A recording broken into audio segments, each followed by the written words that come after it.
Science Cast, uma conversa com ciência. Olá, eu sou o Vasco Matos Trigo e este é mais um episódio do Science Cast, uma conversa com ciência e com um cientista. O cientista de hoje, a cientista que convidamos para hoje é a Maria Dias. Muito obrigado por estar connosco. A Maria é doutorada em Ecologia pela Universidade de Lisboa, onde é professora e investigadora no CE3C, portanto, o Centro de Ecologia, Evolução e Alterações Ambientais.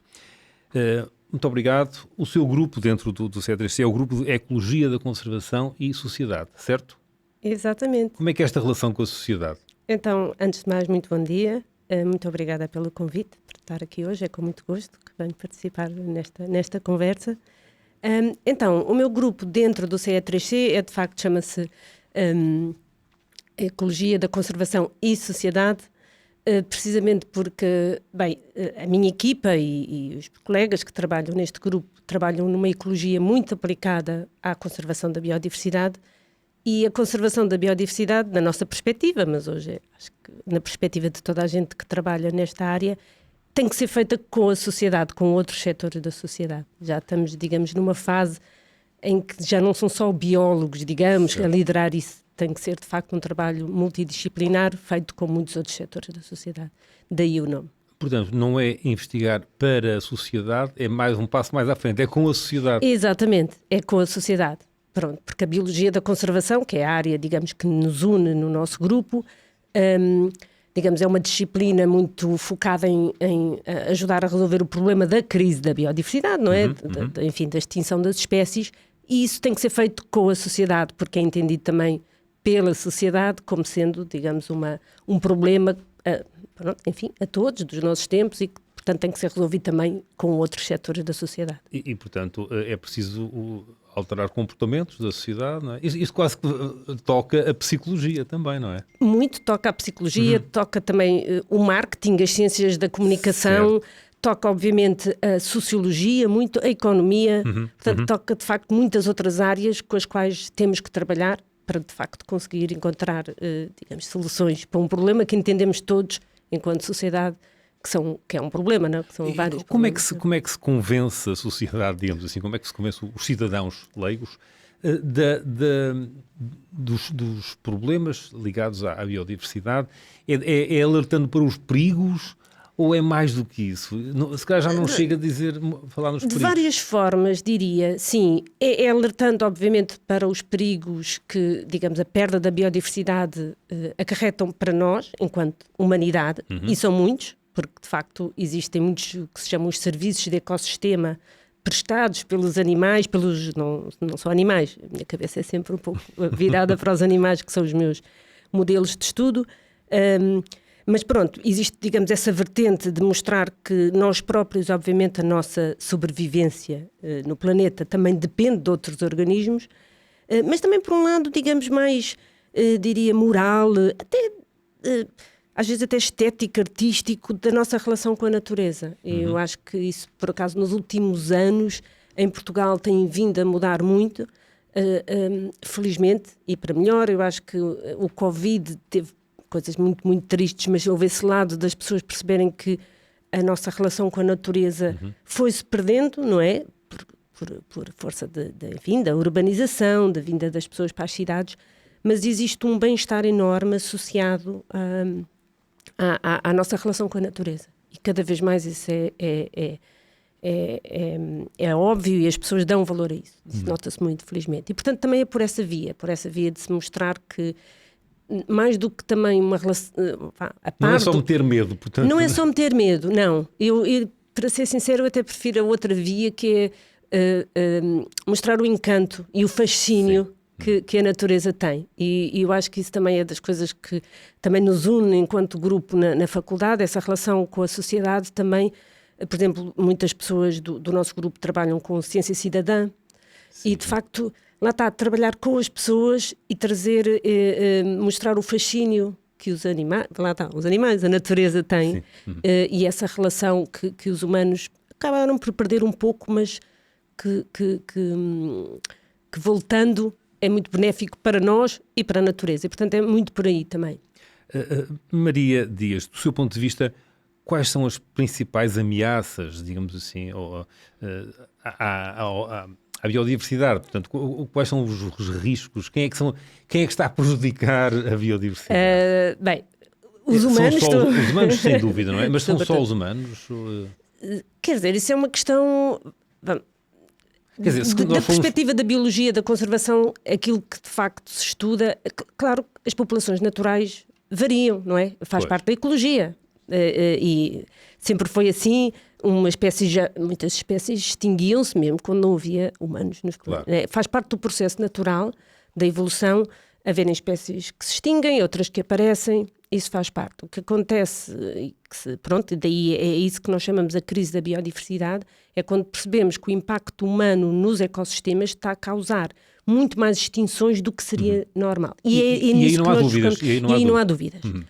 Não há dúvidas, há grandes debates dentro do mundo científico sobre se de facto a maior parte das populações naturais estão ou não a diminuir, e é interessante porque de facto não é assim 100% consensual e há populações que estão a aumentar, não é? E populações naturais. Mas eu acho que já restam muito poucas dúvidas que estamos a causar de facto um impacto negativo no sentido de estarmos a perder biodiversidade devido às nossas ações. Eu acho que, enfim, por aquilo que eu investiguei para me preparar para esta conversa, sei que um dos focos de investigação são, por exemplo, as principais ameaças à biodiversidade. Sim. À escala local e global. São realidades diferentes? São realidades muito diferentes. Sim. E é de facto muitas vezes difícil conseguir conciliar essas perspectivas, também de um ponto de vista científico. E eu tento de facto fazer um pouco isso, um bocadinho por força do meu trabalho, digamos, eu dedico-me bastante às aves, portanto, dentro da parte da ecologia. Mais adiante vamos falar das aves, exatamente. E na verdade comecei um bocadinho o meu percurso a trabalhar em escalas mais locais, digamos, em que de facto atuar, digamos, conseguimos identificar um determinado problema. Por exemplo, vamos pensar, eu comecei a trabalhar muito no estuário do Tejo, em que era óbvio aquilo, nunca é assim sempre muito, muito óbvio, mas começámos a perceber aquilo que podia estar a causar o declínio de várias espécies de aves no estuário do Tejo.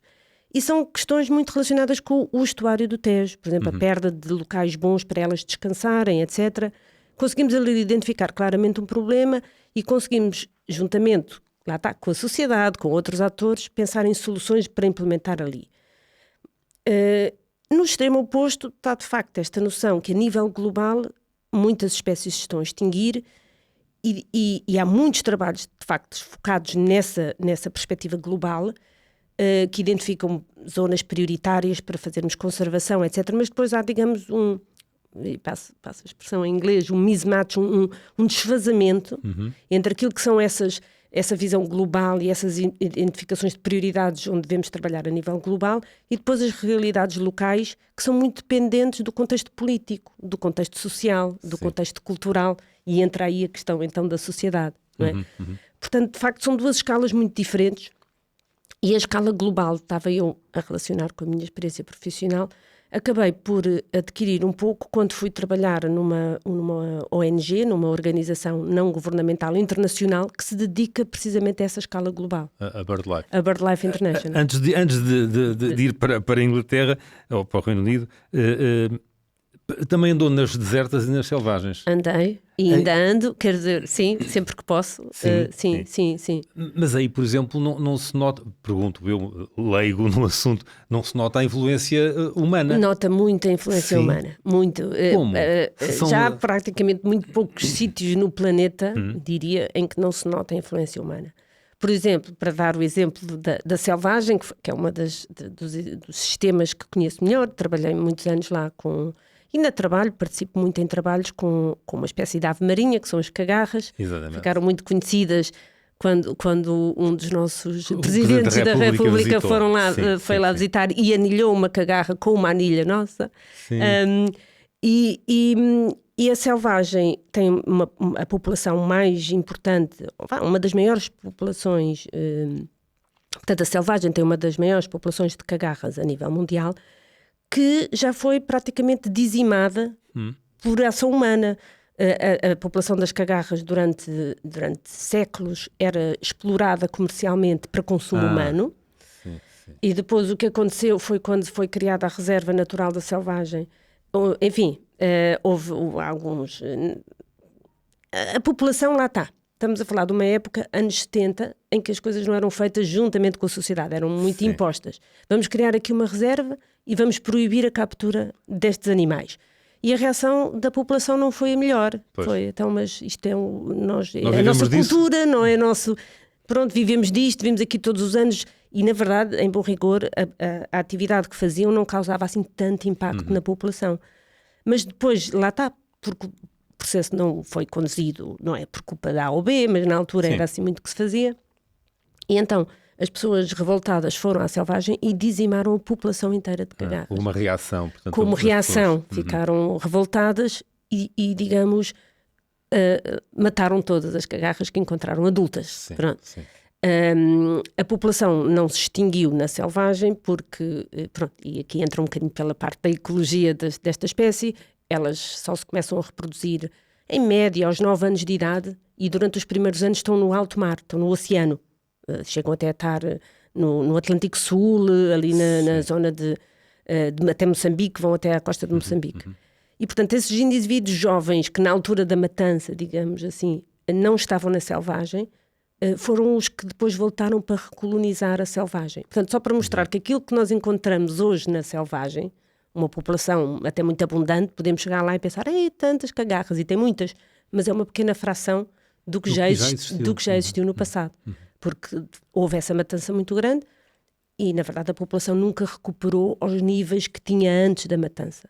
Portanto, isto é um bom exemplo da necessidade, de facto, de fazer a ciência com os cidadãos, não é? Completamente. E a hoje comunicação de ciência a comunicação de ciência é fundamental. O trabalhar juntamente com as populações envolvidas, neste caso seria com os caçadores, os pescadores, as pessoas que utilizavam aquele recurso e, portanto, hoje em dia, felizmente, que já evoluímos muito nesse sentido e a conservação da natureza é feita assim.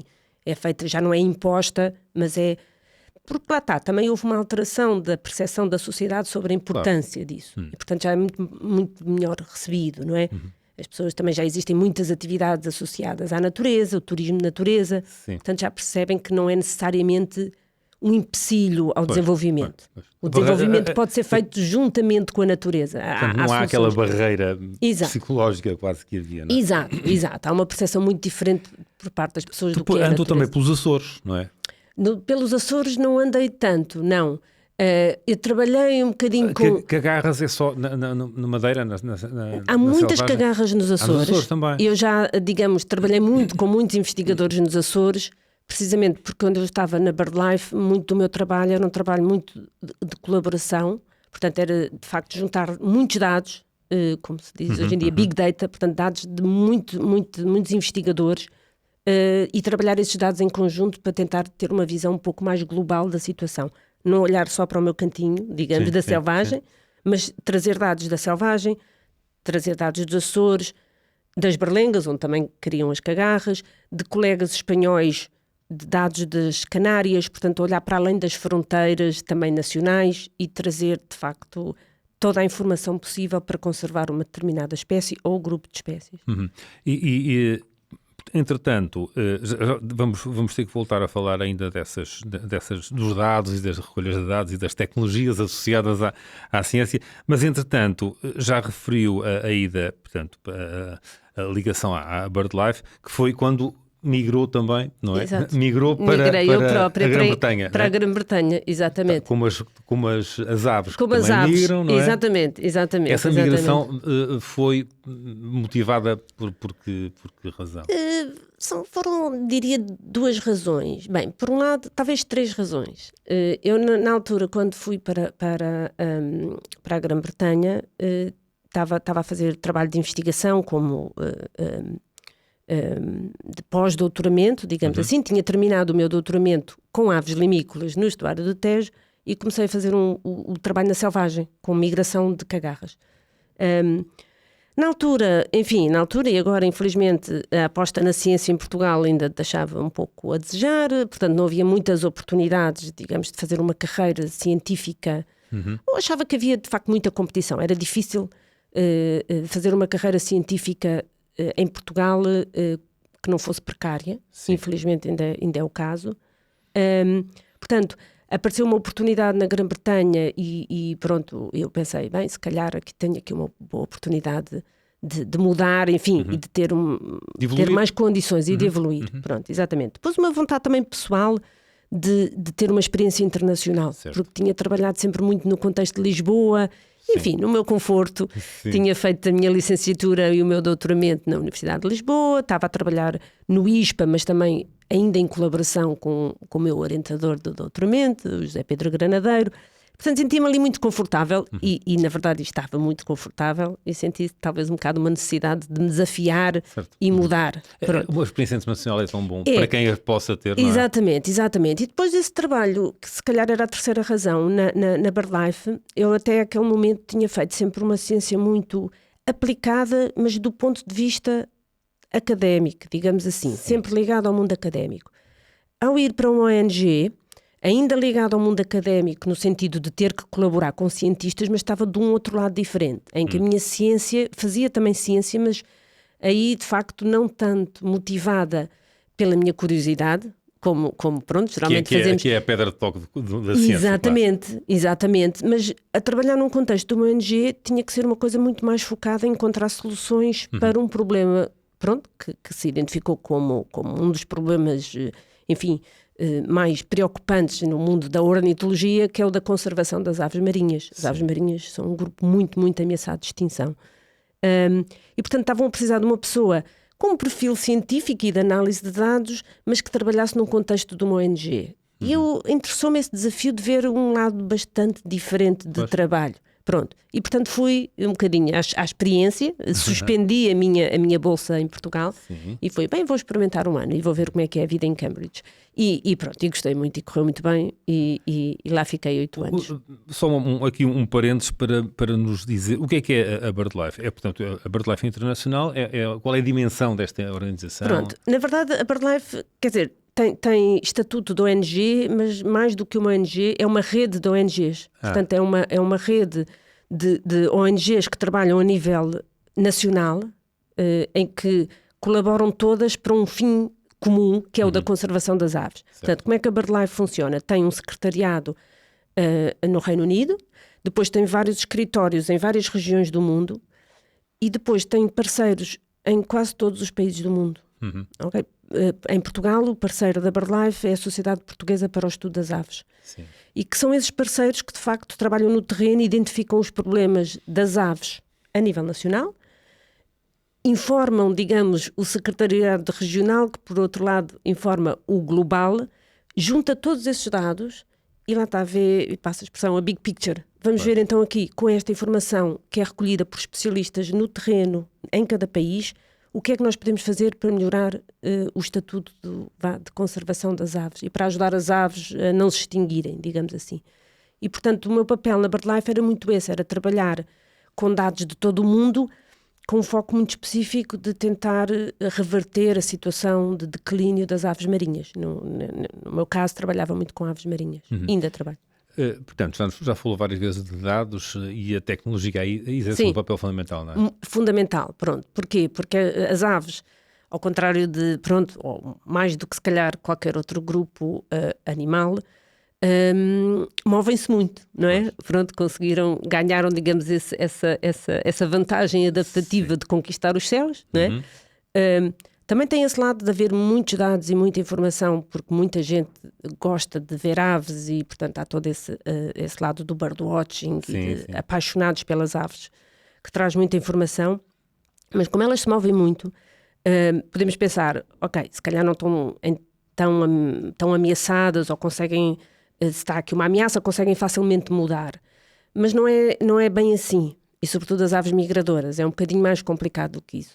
Porque precisamente migram muito e movem-se muito, dependem de muitos sítios ao longo do seu ciclo anual. Sim. E, portanto, até pode estar tudo bem na selvagem, mas depois as cagarras da selvagem vão para um outro sítio e encontram ali perigos, Portanto, a conservação das aves, e nomeadamente das aves marinhas e das aves migradoras, exige, de facto, uma recolha de dados um bocadinho mais complexa, porque exige outro tipo de tecnologias, exige que nós, antes de mais, se conheça quais são as suas rotas de migração, por onde é que elas andam, onde é que vão comer, etc.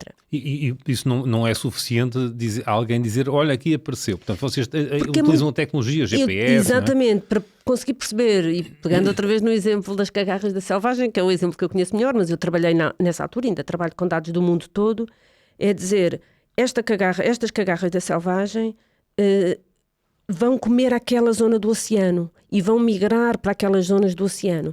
E, portanto, com dados de muitos indivíduos, portanto, é um trabalho que demora muitos anos e que exige muitos investigadores e muito investimento. E equipas multidisciplinares. Equipas multidisciplinares, exatamente, para conhecer esses movimentos, para começar a perceber os padrões de movimento, onde é que elas se vão alimentar, etc. E depois juntar os tais dados das ameaças, perceber o que é que pode estar a acontecer ali. Sim. Exatamente, é aí que entra, por exemplo, um dos trabalhos que nós fizemos na BirdLife foi precisamente juntar dados de todo o Atlântico, da migração de aves marinhas, e conseguimos perceber que há zonas do Atlântico, sobretudo no Atlântico Norte, onde há concentrações muito acima, digamos, da média, e algo um pouco inesperado, e que, portanto, são zonas particularmente importantes e que requerem, digamos, mais atenção e esforços de conservação dirigidos para essas zonas.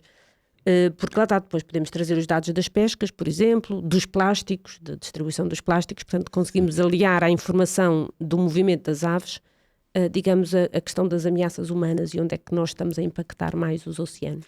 No âmbito, ou com consequência desse trabalho, penso eu na BirdLife, houve a criação da área protegida marinha do Atlântico Norte, não é? Exatamente. É uma área protegida conforme nós estamos habituados a ver, enfim, no solo, não é? Exato, em meios terrestres. Áreas protegidas, também há áreas protegidas no mar. Também há áreas protegidas no mar. Existem muitas áreas protegidas marinhas.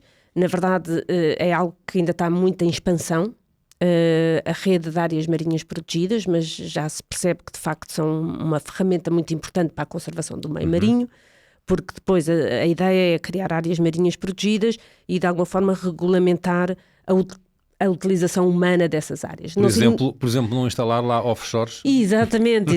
Nesta em particular seria muito difícil porque está muito afastada. Sim. Estamos a falar do alto mar, portanto estamos a falar daquelas zonas que estão fora da jurisdição de qualquer país. Águas internacionais, não é? Águas internacionais, que traz ainda uma dificuldade acrescida porque lá está. Quem é que manda? Não manda ninguém, quando não manda ninguém, toda a gente vai lá e faz o que quer. Pronto. E, portanto, agora também há muita discussão, até a nível das Nações Unidas, de como gerir e proteger estas zonas que, de facto, são património de todos. São património de todos, exatamente. Pronto. Portanto, as áreas marinhas protegidas são uma ferramenta que em Portugal já existe. Aliás, a Selvagem, também à volta da Ilha Selvagem há uma área marinha protegida. Em muitos casos, chamam-se zonas em que são zonas onde não há pesca, não há a atividade humana, tenta-se limitar muito. Ou quando há uma tentativa que seja sustentável, que seja, de facto, com respeito àquilo que é a biodiversidade da área protegida. Agora, claro, como ao contrário das áreas terrestres, são muito mais difíceis de gerir e de fiscalizar. E de monitorizar, não é? E de monitorizar, muito mais difíceis. Hoje em dia também existem já ferramentas de tecnologia, nomeadamente satélite, imagens de satélite, etc., que ajudam muito nessa e os drones não é só para a guerra, exatamente, não é? Exatamente. Mas a monitorização das aves migratórias, portanto, o GPS, é um chip que é implantado? Não é implantado. Basicamente, é um aparelhinho. Há vários tipos de aparelhos diferentes, mas o GPS, basicamente, nós prendemos às penas da cauda, ok? Mas de uma forma que não seja muito intrusiva e que temos que respeitar o peso da ave, não é? E isso é que também muitas vezes dificulta e encarece muito o processo, porque temos que, por exemplo, uma vez mais, no caso das aves marinhas, temos que utilizar uns GPS muito pequeninos. É microeletrónica.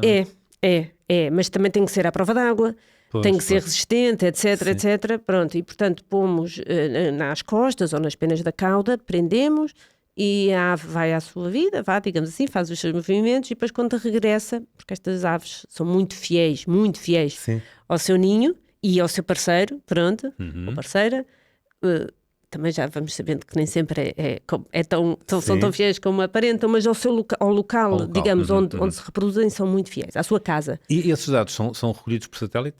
Não, depende, lá está, dos aparelhos. Há aparelhos que recolhem por satélite, há outros em que nós temos que recuperar a ave e tirar o aparelho. Sim. Esses, na verdade, acabam por ser mais baratos e, no caso das aves marinhas, são o que nós utilizamos. Mas são mais porque elas voltam também, não é? Ou não? Não necessariamente, não. E elas, como as aves, precisamente como elas são muito fiéis e voltam sempre ao ninho, nós sabemos onde é que quisermos. Onde é que eles vão buscar. Por exemplo, com outras espécies de aves, as aves limícolas de estuário, já não é tão fácil fazer isso. Mas com as aves marinhas é assim que fazemos. Esperamos que elas voltem ao ninho e tiramos o GPS. Muito bem. Vamos voltar ao tema da sociedade, do envolvimento da sociedade, para que me diga como é que aparece o Guia para Descobrir a Natureza. Lá fora, o livro. Exatamente. Então, o livro Lá Fora foi uma iniciativa minha e da minha amiga e colega Inês Rosário, também bióloga e também muito apaixonada pela natureza, que começamos a perceber que, de facto, ao contrário, por exemplo, noutros países como no Reino Unido, em que há muito essa tradição das pessoas irem muito para o campo, mesmo não especialistas, mas as pessoas de facto usufruírem da natureza, em Portugal, na altura, e hoje em dia, pronto, não Isto é... foi há uns 10 anos, não?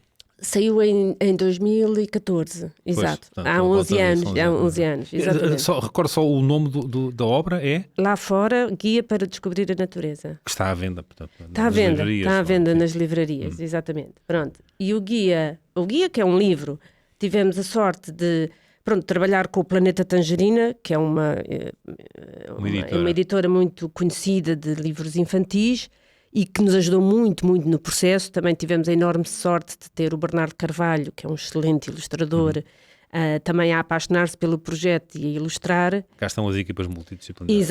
Exatamente, e funcionou muito bem, diria que funcionou muito bem. E na verdade começamos a pensar, eu acho que se calhar, posso estar enganada, mas eu diria que praticamente todas as crianças têm algum fascínio pelo mundo natural e pelos animais, não é? Sim. Que depois de alguma forma é perdido, não é? Quando depois vamos ver ali qualquer fase no crescimento dos humanos que acaba por perder um bocadinho essa ligação. E eu acho que em Portugal isso é mais nítido uma vez mais do que noutros países. Talvez seja algo cultural, porque estamos muito afastados do mundo natural e isso não é incentivado. A migração para as cidades. Exatamente, e um estilo de vida que se calhar... do mundo rural. Exato, se formos ver a literacia relacionada com questões naturais, a maior parte das pessoas nem sequer repara na quantidade, por exemplo, de passarinhos que existem nas cidades, de espécies diferentes de passarinhos. Estamos sempre a ouvir cantos diferentes. Sim. A maior parte das pessoas nem está sequer, nem repara. Eu conheci algumas pessoas que identificavam. Sim, tenho muitos amigos, muitos colegas que são muito bons a identificar as espécies todas de aves. Eu, infelizmente, não tenho tanto jeito para isso. Mas pronto, e portanto o livro, o Lá Fora, foi um bocadinho a pensar em estimular, digamos, essa curiosidade. E pronto, e resolvemos escrever o livro. Demorou então uns 2 ou 3 anos a escrevê-lo. Mas o livro já recebeu prémios e foi traduzido já numa série de línguas, não é? Sim, pronto. Depois, no ano seguinte a ser publicado, recebeu um prémio bastante importante na Feira de Literatura Infantil de Bolonha. Foi considerado um livro infantil de referência e isso levou depois a chamar a atenção de outras editoras noutros países. Penso que já está traduzido em 12 línguas. 12 línguas? 12, sim. É um contributo precisamente. Sim. E lá está, uma tentativa de trazer a sociedade mais para estas questões da natureza. Sim. Já falámos também do risco, digamos assim, ou da ameaça que podem ser o offshore, portanto, as energias eólicas offshore. Há um projeto mesmo que desenvolveu, ou está a desenvolver, não é? Sim, eu tenho estado a trabalhar muito nessa área, mais recentemente, juntamente com a Sociedade Portuguesa para o Estudo das Aves, precisamente. Para as eólicas offshore, as eólicas, parques eólicos marinhos, não é? E é importante que se diga, são de facto muito importantes e deixa a ressalva, porque muitas vezes as pessoas que trabalham com aves são vistas, então não querem os parques eólicos, temos que resolver o problema da crise climática. E temos, e não somos de todo contra, somos completamente a favor. até porque a crise climática e a crise da biodiversidade estão completamente Ligadas interligadas. também, claro. Pronto, e, portanto, queremos resolver. O que é que acontece com os parques eólicos, sejam marinhos, sejam terrestres, mas agora fala-se mais dos marinhos, porque são os que vão expandir mais, é que também não são isentos de impactos, sobretudo nas aves. Pronto, porque a maior parte dos organismos marinhos, de facto, vivem debaixo d'água, portanto, se calhar, muitas vezes os parques eólicos marinhos até podem ajudar, porque tem o que se chama o efeito de recife de coral, de atrair, e pronto, e portanto tem uma vertente também que pode ser positiva, mas para uma ave marinha que está, enfim, habituada a uma determinada rota migratória. E a não ter nada, não é? Se pensarmos um bocadinho o mar, tirando um barco aqui e ali, é uma paisagem, não é? Que não tem obstáculos. E de repente aparecem obstáculos à frente. E isso, de facto, está-se a ver, a nossa experiência, enfim, o que aprendemos com a experiência de países onde os parques eólicos marinhos estão mais desenvolvidos, é que, de facto, pode ter bastantes impactos nas aves marinhas. E, portanto, o que nós estamos a tentar fazer, mais do que opor-nos, é tentar trabalhar juntamente com o governo, lá está, com o setor privado, com o governo. Vamos então ver os sítios onde há menos impacto, que causa menos. Portanto, o que se chama fazer um mapeamento, digamos, das áreas que as aves marinhas gostam menos, mas que também ao mesmo tempo são boas do ponto de vista do setor energético, não é? Porque claro que não vamos sugerir pôr um parque eólico quando não há vento, mas pronto, encontrar ali um compromisso em que seja um sítio bom para a produção de energia, mas que não seja o pior sítio, digamos, do ponto de vista das aves. E portanto é isso que temos estado a fazer. A tentar juntar, lá está, os dados dos movimentos das aves, ver quais são os sítios mais importantes para as espécies mais sensíveis, porque há espécies mais e outras menos sensíveis, e tentar evitar, de facto, que essas zonas sejam impactadas. E já agora, outra coisa que nós agora também estamos a tentar fazer, e tem a ver um pouco com a sua questão há pouco, da relação entre o local e o global. Muitas vezes nestes trabalhos nós olhamos muito apenas para o impacto local. Ok, vamos pensar, vamos pôr aqui um parque eólico, será que isto vai causar impacto aqui? Não vai causar muito. Este não vai causar muito. Mas depois vai haver outro parque eólico ali à frente. Sim. E outro. E estas aves que estamos a falar são aves que fazem migrações, que vêm desde, por exemplo, da Escócia até à costa africana, passando por uma área gigante marinha em que não vão encontrar apenas o nosso parque eólico, mas muitos outros. Portanto, esses impactos cumulativos, ok? Isso é uma área que de facto agora me está a interessar bastante e tenho estado a tentar a trabalhar com investigadores, outros investigadores da faculdade, mas também britânicos, tentar juntar essa informação toda e tentar perceber o impacto cumulativo nas aves. Só para terminar, ainda sobre este projeto, para percebermos também mais uma vez a ligação à sociedade e aos decisores, a iniciativa de lançar este projeto foi vossa, que foram sugerir que se fizesse, ou há também o pedido, digamos... Da sociedade, sim. Na verdade nós estamos a trabalhar com empresas de facto de desenvolvimento de parques eólicos marinhos, porque de facto também há interesse da parte deles de causar um impacto menor possível. Porque lá está, não podemos ver isto como uma guerra em que são os maus e querem destruir. Não, existem de facto muitas empresas que estão genuinamente interessadas em fazer o melhor que podem fazer, causando um impacto menor possível. Recorrendo ao conhecimento científico. E, portanto, entraram em contacto connosco, pediram-nos ajuda, neste caso até, e aproveito também só para explicar um pouco melhor, num contexto até um bocadinho diferente, que é também tentar ver até que ponto podem ajudar a mitigar outros problemas para as aves marinhas, porque os parques eólicos marinhos são só um dos problemas das aves marinhas. Um outro problema muito grave é a captura acidental nas pescas. Sim. E, portanto, nós estamos a trabalhar também juntamente com a Sociedade Portuguesa para o Estudo das Aves, que, por sua vez, trabalha com os pescadores para tentar reduzir esse impacto. Isto tudo também relacionado com os parques eólicos, ou seja, já temos aqui uma rede de vários atores a tentar reduzir não só mas vários problemas. Portanto, olhar para isto uma questão um bocadinho mais vasta do que só o nosso cantinho, tentar trazer os vários problemas que elas têm, como é que os ajudamos a resolver, como é que trabalhamos com pescadores, as empresas dos parques eólicos, etc.